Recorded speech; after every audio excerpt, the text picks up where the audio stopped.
Allez, on va vous parler, vous, avec Claire, de nombreuses municipalités qui veulent durcir un petit peu les règles dans leur commune, notamment par rapport aux pénuries de logements. Et une solution pour elles, eh bien, c'est de taxer les propriétaires parisiens qui investissent dans ces petites communes et des taxations parfois très fortes. Alors indirectement, c'est vrai que c'est un peu les propriétaires parisiens qui sont ciblés, mais pas que, c'est vraiment ce qu'on appelle...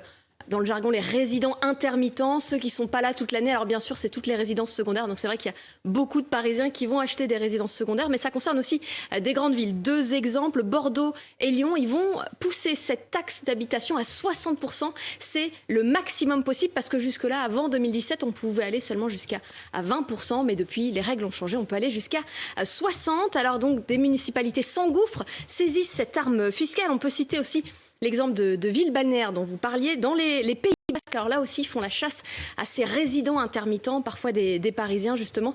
Donc toutes ces résidences de vacances, Anglais vient de relever le taux de 40 à 60%. L'agglomération de Bayonne va faire pareil. Même des villes comme Biarritz qui jusque-là ne voulaient pas en entendre parler, envisagent de passer ce taux aussi à 60%. On pourrait citer plein d'autres exemples. L'objectif est clair, poussé. Donc ces intermittents de la résidence, ceux qui ne sont pas là toute l'année, à vendre leurs biens pour le remettre sur le marché, pour qu'ils puissent être vendus à quelqu'un qui vit ici toute l'année. Le maire de Saint-Pierre-d'Irube disait dans les colonnes de Sud-Ouest, il y aura 51 000 résidences secondaires dans les Pays Basques en 2026. 10 000 de plus qu'aujourd'hui. Mais Claire, est-ce que ça marche? Est-ce que certains ont vendu leur résidence secondaire? Pas complètement, et quand on voit les taux de l'immobilier, quand on voit comment les prix grimpent aujourd'hui, on se doute que c'est une réponse très, très, très mitigée, parce que ça ne suffit pas complètement à pousser ceux qui ont leur résidence secondaire et qui sont très bien là où ils sont en vacances à vendre. Un exemple à Bordeaux où il y a 12 000 résidences qui ne sont pas des résidences principales, c'est 3% des logements, eh bien c'est le double de ce qu'il y avait il y a 10 ans. Donc imaginez la progression, clairement la tendance ne s'est pas inversée. Et à Lyon, ils ont chiffré, ils ont estimé que la surtaxe qui à l'époque était à 20%, qu'on ne pouvait pas aller au-dessus, elle avait permis de vendre seulement 0,01% de ces résidences secondaires.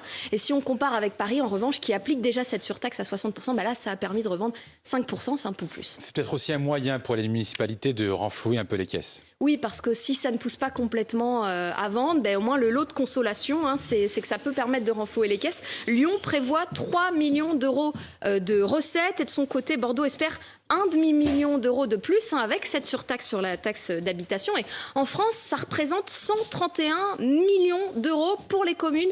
En 2020, cette taxe d'habitation, cette surtaxe, pardon.